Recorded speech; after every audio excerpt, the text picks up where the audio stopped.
그런데 주님의 천사가 빌립에게 말하였다. 일어나서 남쪽으로 나아가서 예루살렘에서 가사로 내려가는 길로 가거라. 그 길은 광야길이다.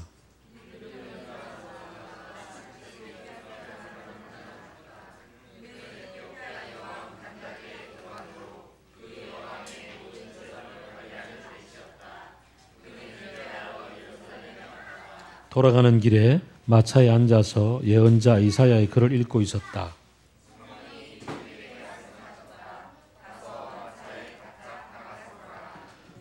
빌립이 달려가서 그 사람이 예언자 이사야의 글을 읽는 것을 듣고 지금 읽으시는 것을 이해하십니까? 하고 물었다.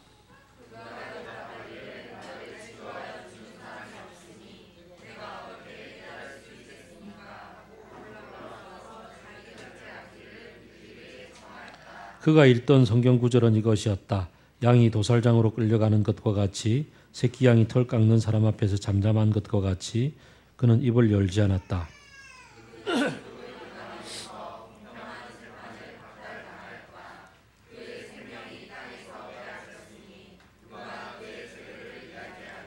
내시가 빌립에게 말하였다. 예언자가 여기서 말한 것은 누구를 두고 한 말입니까? 자기를 두고 한 말입니까? 아니면 다른 사람을 두고 한 말입니까?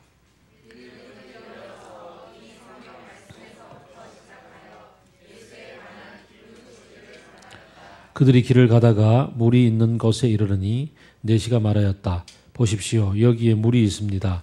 내가 세례를 받는 데에 무슨 거리낌이 되는 것이라도 있습니까?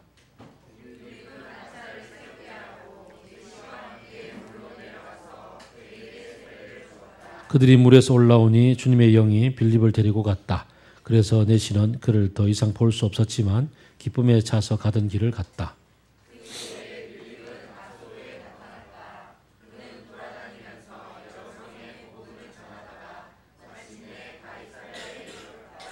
아멘. 우리는 지난주에 빌립이 핍박을 피해서 흩어졌는데 특별히 사마리아 지역으로 가서 그곳에서 복음을 전했고 사마리아 사람들이 예수님을 만났고 또 성령을 보내주심을 성령의 세례를 받기를 소망하는 이 또 예루살렘 지도자들이 내려가서 같이 기도하고 성령을 받았던 얘기들을 묵상을 했죠. 그 가운데 또 한 사건은 그곳에 있었던 시몬이라는 한 사람이 이걸 돈 주고 살려고 시도했다가 실패했던 장면도 보았습니다. 참 여러 에피소드들이 많습니다. 자, 오늘은 빌립의 두 번째 장면입니다. 빌립은 첫 번째는 위로 올라갔습니다. 예루살렘에서 피해서 북쪽에 있는 사마리아 땅 가서 갈릴리 방향으로 가려고 했겠죠. 근데 사마리아 지역에서 복음을 전하고 나서 성령께서 그에게 마음의 감동을 주시기를 너 가사 쪽으로 내려가라 라고 얘기를 합니다. 가사는 그 옛날에 그 구약 시대에 그 블레셋의 5도시 중에 아주 뛰어났던 도시였죠. 해안 지방 가기 좀 전에 있는 구릉지대에 있는 도시인데 지금은 조금은 그 고대 유적지처럼 남아서 그곳에 큰 도시가 발달해 있지는 않는. 왜냐하면 로마가 그 이 동네에 와서는 해안가 지역 그리고 산악 지역 그리고 뭐 곡창지대 뭐 이런 데 도시들을 많이 만들었기 때문에 약간 구릉지대에 속하는 어중간한 지대인 가사는 뭐 별로 도시가 없었던 것 같습니다. 어쨌든 이 도시에서 조금 벗어난 지역으로 그 길로 내려가라라고 얘기를 했습니다. 보통 그 당시 이제 예루살렘은 산 꼭대기에 있으니까 산 꼭대기 따라 조금 더 남쪽으로 내려가면 헤브론 지나서 바로 광야길로 내려가서 이집트로 가는 길들이 빠른 길이었고 다시 해안가로 내려가서 고대 유적지를 탐방하는 길은 별로 그렇게 잘 사람들이 이용하지 않는 길이었다라고 알려져 있습니다. 어쨌든 그 길로 가래요. 그래서 이제 빌립이 왜 뭐 사람도 없는 곳으로 가라 하냐 이렇게 어떻게 보면 성령에게 대들지 않고 그냥 그 길로 나섰던 것 같습니다. 길을 나섰는데 저 멀리서 이제 길 동무하는 사람도 인적도 드문데 길 동무하는 사람이 보였습니다. 마차를 타고 가고 있었습니다. 그 당시에 마차를 이용하는 사람 같았으면 꽤나 부자겠죠. 고관이거나. 근데 이 한적한 길로 가고 있었습니다. 성령이 마음속에 또 감동을 주십니다. 마차로 가까이 다가가거라. 그래서 가까이 갔더니 소리가 들리는 거예요. 소리가 들어보니까 익숙한 소리, 구약의 이사야의 말씀을 읽고 있었습니다. 타고 있었던 사람은 이디오피아 사람, 이디오피아 사람이니까 당연히 흑인이겠죠. 흑인이었고 그가 소리에 내어서 성경을 읽고 있는 걸 듣고서 묻습니다. 이게 이해가 되는 얘기입니까? 라고 신기했겠죠. 흑인이 유대의 성경, 구약의 성경을 읽고 있는 소리를 빌립이 들었다는 얘기입니다. 그러니까 상당히 신기해서 도대체 무슨 일이지? 이해가 되시는 얘기입니까? 물었더니 어떻게 내가 스승이 없이 알 수가 있습니까? 근데 가만 보니까 쭉 읽어주고서 이 얘기가 저자 자신을 가리키는 겁니까? 아니면 다른 사람을 가리키는 겁니까? 라고 상당히 아주 진지하게 질문을 하는 겁니다.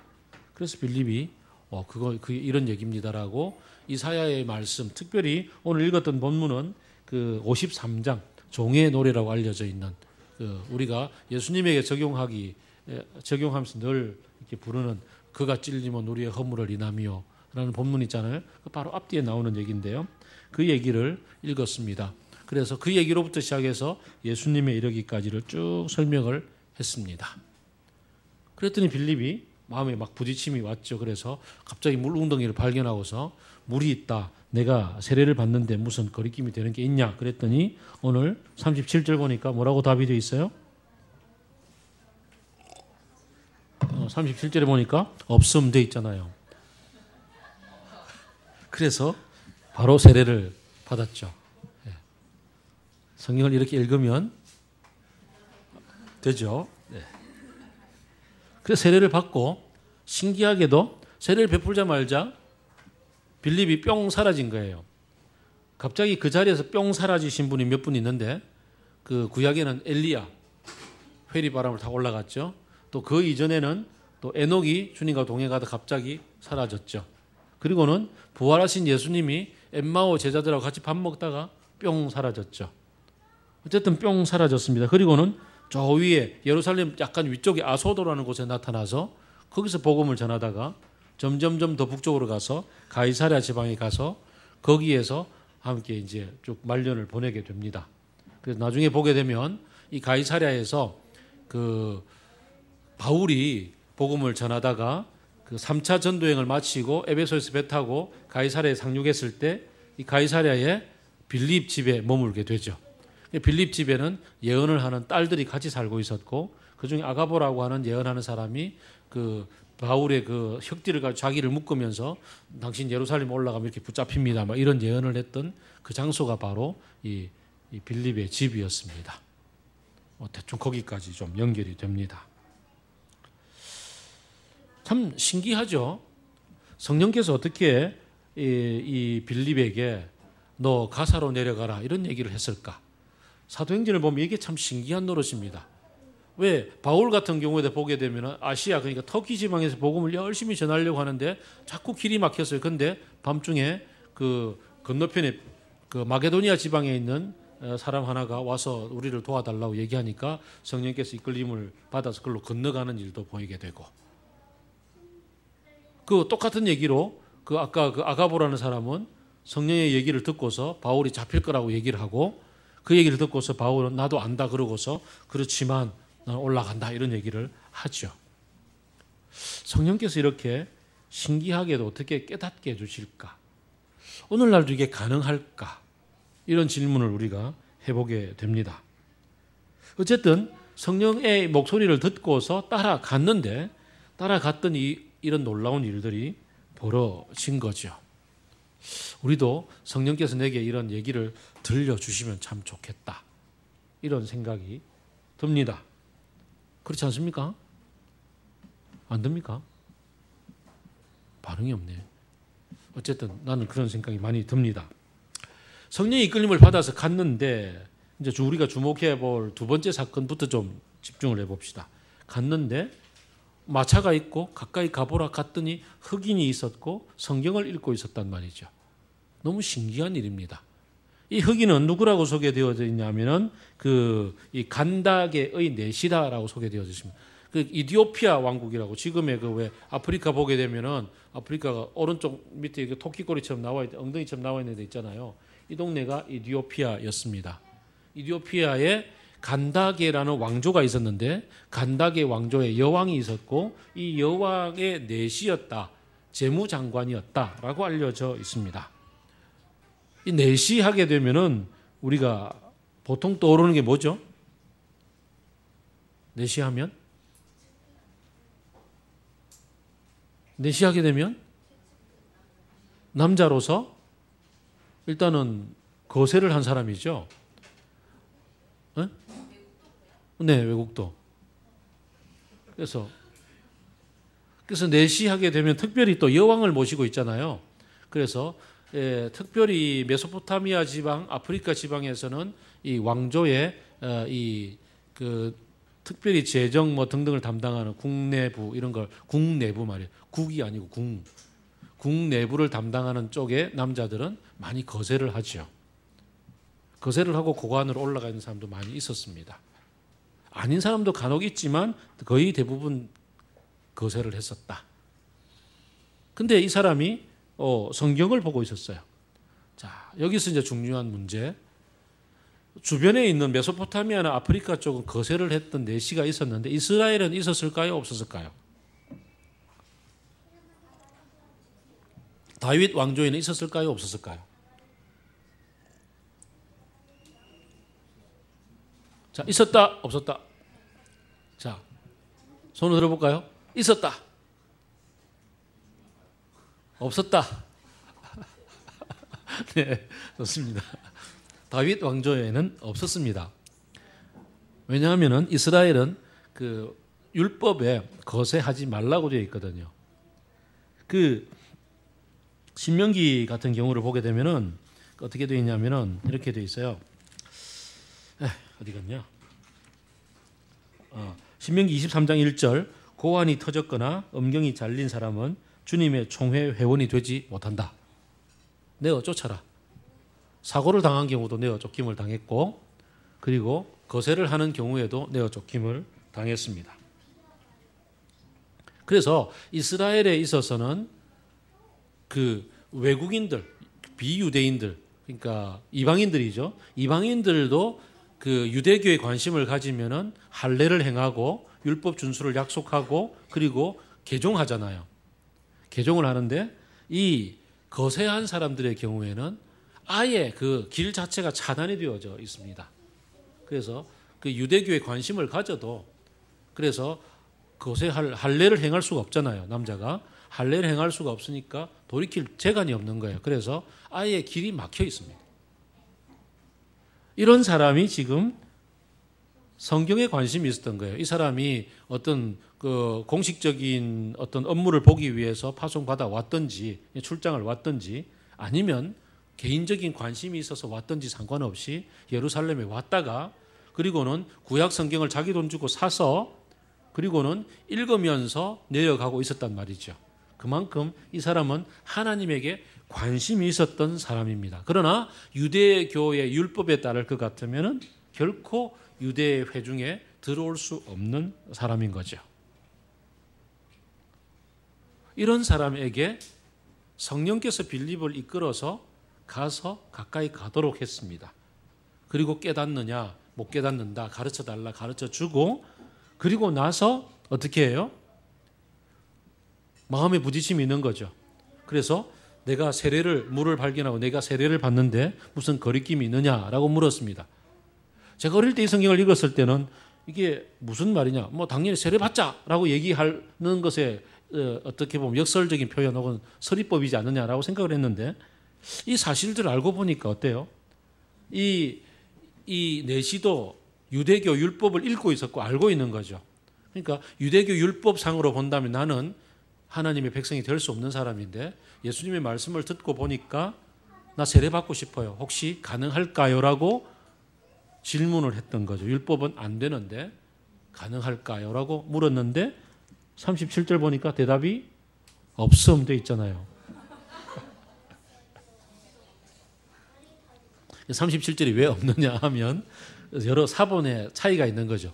주류 사본은 빼버렸고 그 다음에 고대 그래도 좀 인정을 받는 사본들은 37절이 있는데 우리 성경은 난외주로 적어놨죠. 그죠? 난외주로 볼까요? 어떻게 되어 있습니까? 37절 다 같이 읽어봅시다. 시작.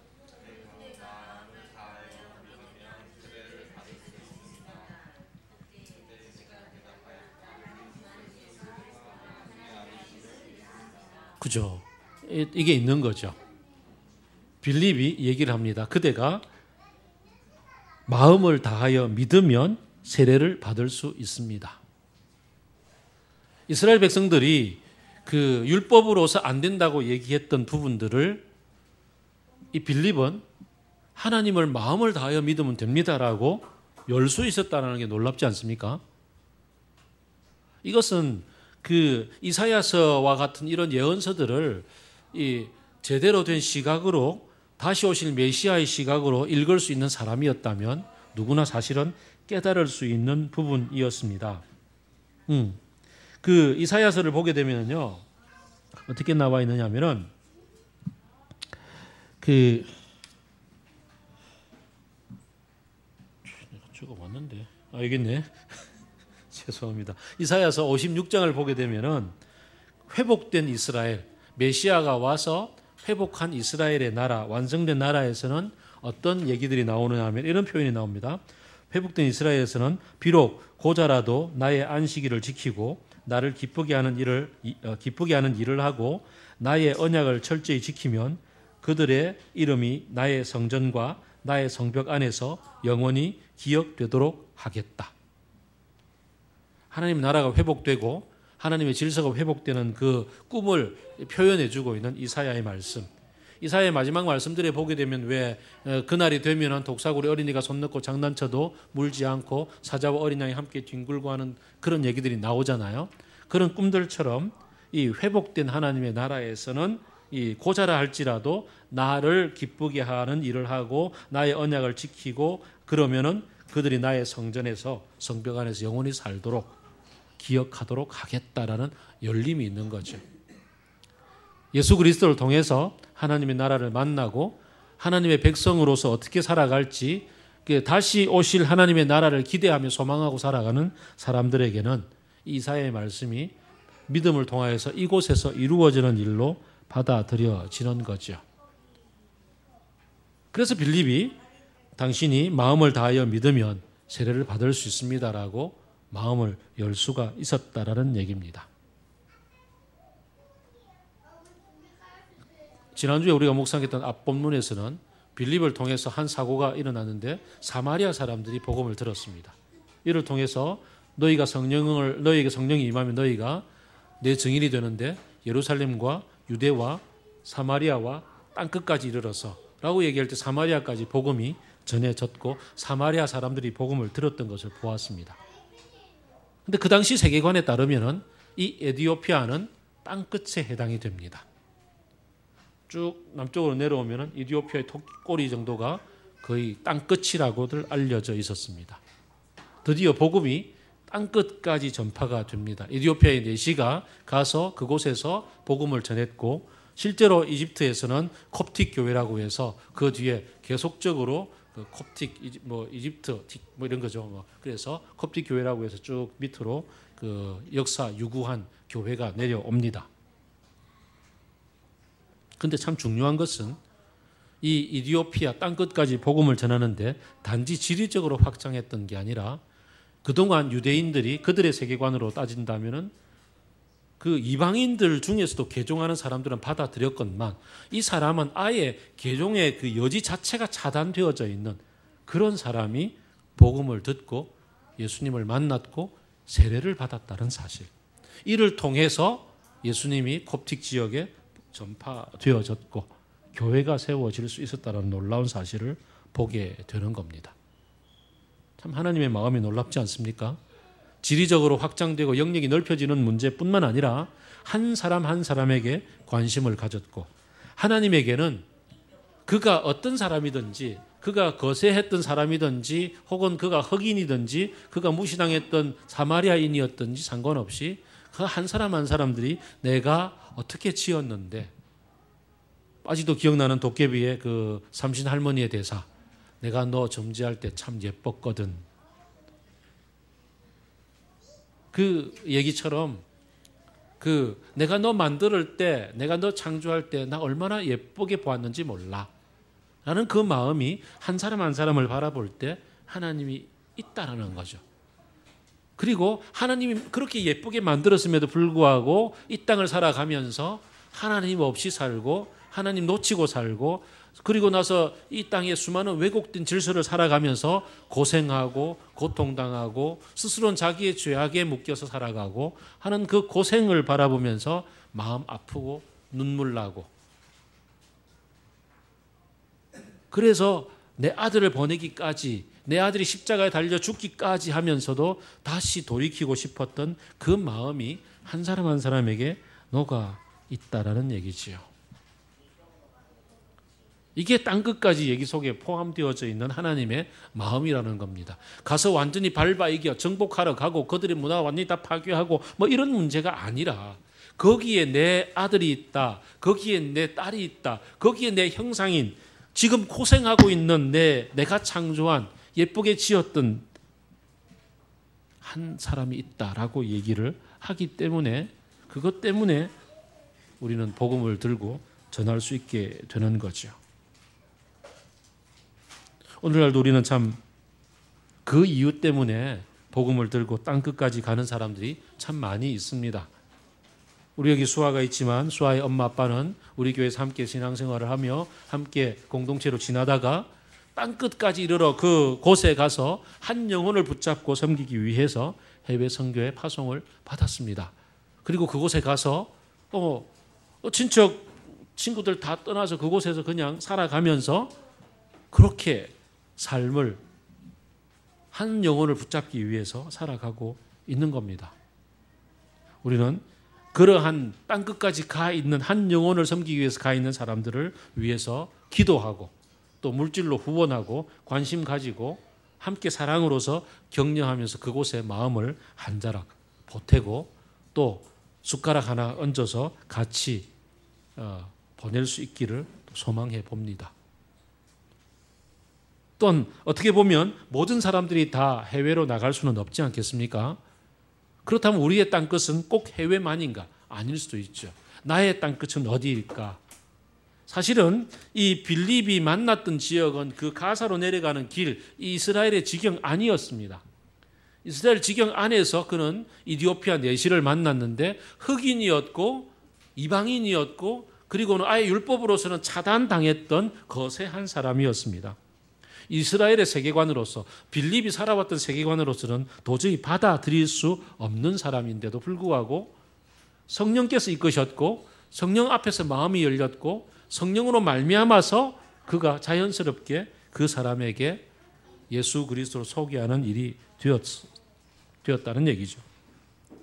우리가 이 땅을 살아가면서 이 시대의 가치관 속에 살아가면서 이 시대 속에서 우리가 저 사람은 아니야라고 저 사람은 안 되는 거야라고 그렇게 괄호 밖으로 내치고 있는 사람들이 어떻게 보면 의외로 많이 있을 수가 있습니다. 우리의 세계관 속에서. 교회에서 장로 집사로 섬기고 있는 사람들 가운데서도 중소기업을 운영하면서 내 공장에 제3세계 노동자들이 와 있을 때 그들을 대하는 태도는 이 시대의 주변에 있는 사람들하고 다르지 않게 그렇게 행동하는 사람들일 때도 있고요. 또 우리 교회에서 일반적으로 여러분들이 우리 교회는 아니겠지만 여러분 주변에서 많이들 만나는 그러한 우리 교회 다니는 친구들이 흔히 가지고 있는 생각들 가운데 하나는 동성애자는 안 돼. 그걸 바꾸어야 교회에 들어올 수 있어라고 얘기를 할 수 있지 않습니까? 많이들 그렇게 얘기하죠. 그러나 어떻습니까? 이 시대의 왜곡된 가치관 속에 이 내시는 어떻게 보면 스스로 고자의 길을 택하고 간 사람이지 않습니까? 스스로 고자의 길을 택하고 간 사람임에도 불구하고 그가 하나님에게 관심이 있었던 사람이었고 관심을 가지는 만큼 그가 진심으로 마음을 다해서 하나님을 믿기로 했을 때 그가 하나님의 백성으로 그리스도 예수를 영접하고 세례를 받을 수 있었던 것처럼 오늘날 우리가 수많은 그 동성애자들 속에서 동성애이기 때문에 그 한 사람 내가 너를 지었을 때 참 예뻤어라는 그 하나님의 그 마음을 놓쳐버린 채 그냥 동성애 무리 속에서 그냥 그 사람을 두어버린 채 그냥 백한시하고 지내지는 않는가? 물론 우리가 그런 마음을 가지고 있지 않다 하더라도 우리 속에 그런 고백을 하는 사람이 없기 때문에, 만나지 않았기 때문에 우리는 어떤 태도를 취하는지 나를 시험해 볼 틈이 없었습니다만은, 그러나 눈을 가만히 열고 보면 우리 주변에 점점 그런 청년들이 많이 있음을 보게 됩니다. 그럴 때 고민스럽겠죠. 우리가 지난 금요일 밤에 리더들이 모여서 그런 구체적인 사례를 두고 한번 얘기를 했었는데요. 우리 교회에 만약 그 형제가 온다면 어떻게 될까? 그런 얘기를 나눴을 때 고민되죠. 어렵고 갈등도 되죠. 그러나 그가 하나님 안에서 하나님을 사랑하고 하나님을 바라보고 하나님을 믿고 관심 있고 그리고 갈등하고 고민하고 있는 한 형제라는 사실 앞에서 우리는 마음을 열고 같이 고민하고 같이 길을 걸어갈 수밖에 없는 사람이라는 것에 대해서 동의를 했었습니다. 하나님이 지으신 한 사람 한 사람을 두고 진지한 고민 없이 단지 예수 천당 지옥 불신으로 전도지 한 장 주는 것으로 전도의 의무를 다했다고 생각하는 것도 그 영혼, 그 사람에 대한 관심을 놓치는 그냥 상행위에 불과할지도 모르겠고요. 또 정말 내가 공동체 안에서 그냥 즐겁게 지내는 것에 너무 만족스러워서 예루살렘에 있었던 그 초대교회 성도들처럼 그냥 우리들끼리 너무 좋아서 내 주변에 하나님이 잃어버린 영혼 때문에 아파하고 고민하고 탄식하고 있는 한 사람을 향해서 나를 보내고자 하는 그 보냄에 둔감해져 있을 수도 있다는 사실들을 생각해 봅니다. 이럴 때 어떡할까? 오늘 빌립이 어떻게 여기까지 갔는지를 생각해 보는 게 중요하죠. 빌립은 성령께서 그에게 너 절로 내려갈래? 라고 초청을 했고요. 빌립은 싫어요, 안 갈래요? 라고도 할 수가 있었음에도 불구하고 그 얘기에 귀를 기울이고 갔습니다. 성령과 동행했다는 얘기죠. 그러면 성령께서, 처음으로 제가 드렸던 질문, 성령께서 내게 주시는 음성을 어떻게 분별할까가 문제가 되겠죠.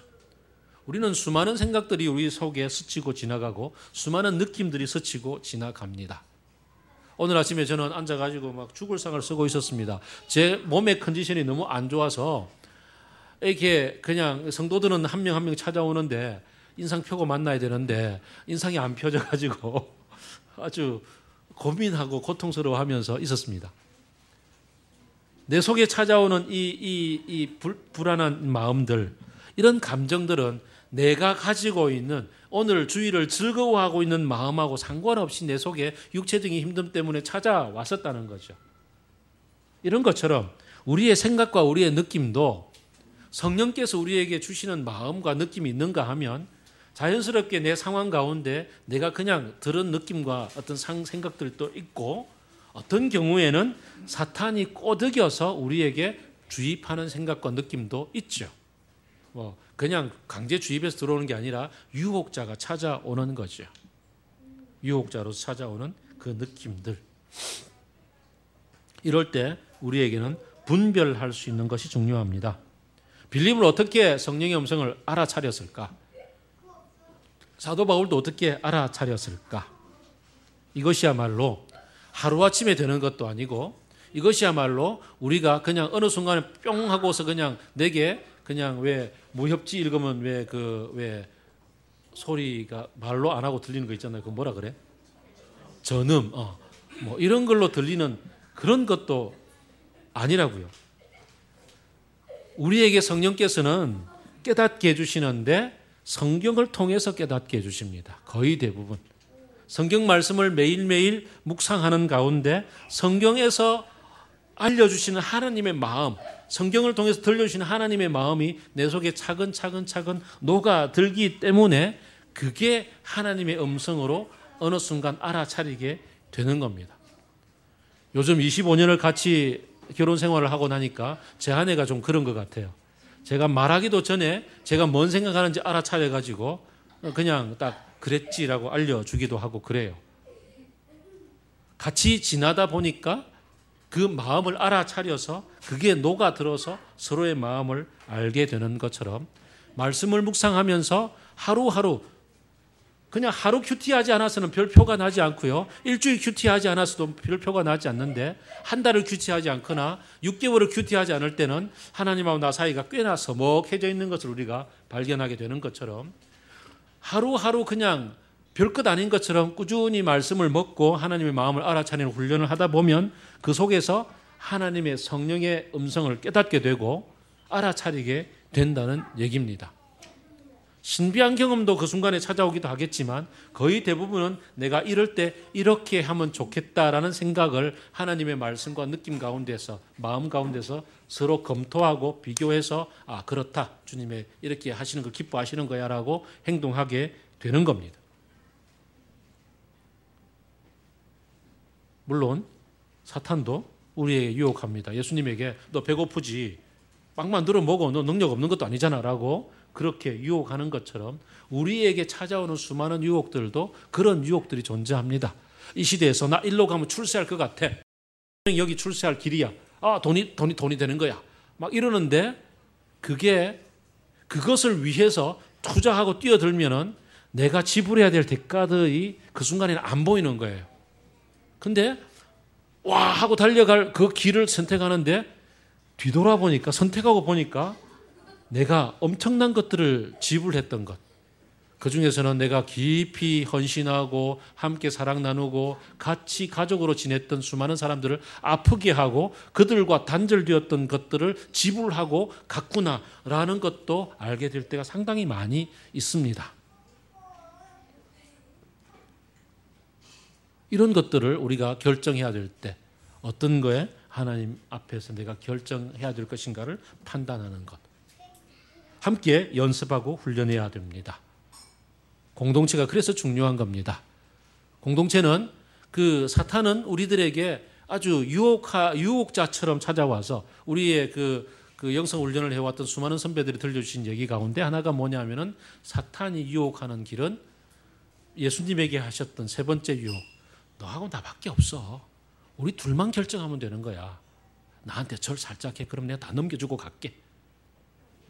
나한테 절만 하면 아무도 안 봐. 절하면 내가 실제적인 권한을 다 넘겨준다니까? 라고 유혹하는 거예요. 너하고 나하고의 비밀이야. 우리만 알고 있어. 라고 유혹하는 게 사탄의 얘기. 너의 슬픔 아무도 몰라. 너의 아픔을 아는 것처럼 보이고 다 위로하는 것처럼 보이지만 절대 네 마음 몰라. 그러니까 너 혼자 그냥 결정해. 이게 사탄의 음성이라고요.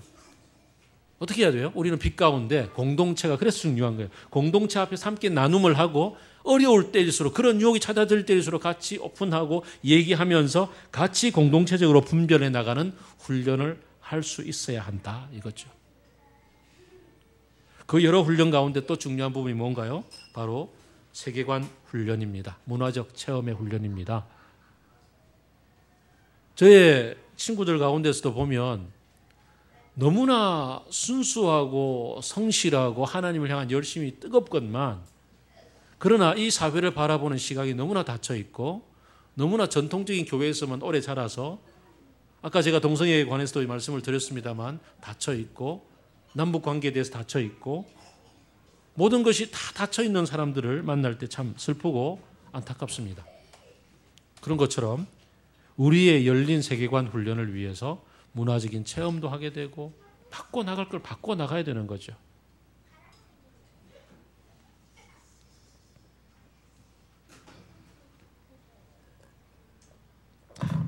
요즘 제 아내가 열심히 잘 보고 있는 핫한 드라마 중에 밥 잘 사주는 예쁜 누나라는 드라마가 있습니다. 그 드라마에 보면 엄마가 없이 남매만 자랐는데 마침 누나 동갑, 동생 동갑이라서 그 집에서 같이 친자식처럼 키웠습니다. 친자식처럼 키워서 같이 지내는데 이제 정년기가 되어서 혼인할 나이가 되니까 내가 낳았던 내 딸과 내 아들의 사윗감, 며느리감을 고르는 시각과 내가 친자식처럼 키웠지만 남의 자식인 얘들을 바라보는 시각이 현격하게 이 엄마 속에 차이가 나더라고요. 얘들은 별거 없잖아. 누가 얘들을 데리고 가겠어? 우리 애들은 제 같은 애들을 만나면 안 돼. 아들, 딸로 키웠는데도 이런 생각이 찾아드는 것을 봅니다. 우리 속에 녹아있는 세계관, 우리 속에 무의식적으로 가득 차 있는 이 시대의 가치관들을 내려놓고 바꾸지 않고서는 이런 성령의 이끌림을 따라서 어떻게 내시에게 찾아갈 수가 있겠습니까? 어떻게 흑인, 그것도 고자인 사람에게 찾아가서 하나님을 소개할 수가 있겠습니까? 이런 세계관을 바꿀 수 있으려면은 배워야 하고 부딪혀야 되고 갈등해야 되고 갈등하는 가운데 공동체가 함께 실험하고 도전해 보아야 되지 않겠습니까? 그게 바로 우리가 함께 공동체로 모여 있는 길입니다. 그게 바로 우리 공동체로 함께 성령의 이끌림을 받는 길입니다.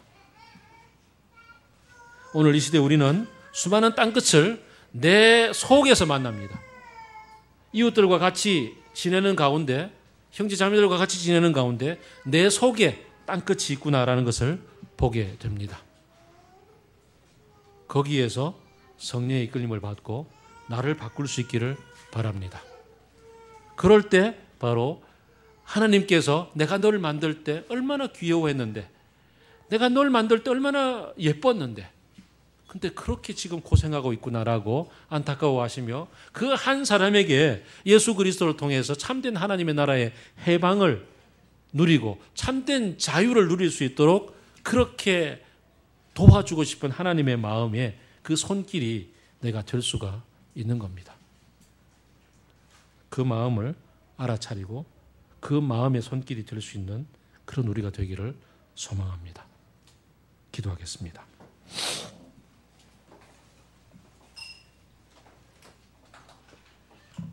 성령의 이끌림을 받는 것은 단순한 무슨 어떤 순간적인 체험만으로 되는 것도 아니고 평생 동안 내가 가지고 살아왔던 이 시대의 가치관하고 충돌하는 그 지점에서 말씀을 묵상하면서 공부하면서 깨달았던 그 말씀과 더불어 갈등하고 부딪히는 가운데 성경이 말씀하신다면 내가 그 길을 따라가겠습니다라고 순종하는 그 자세 가운데 나옵니다.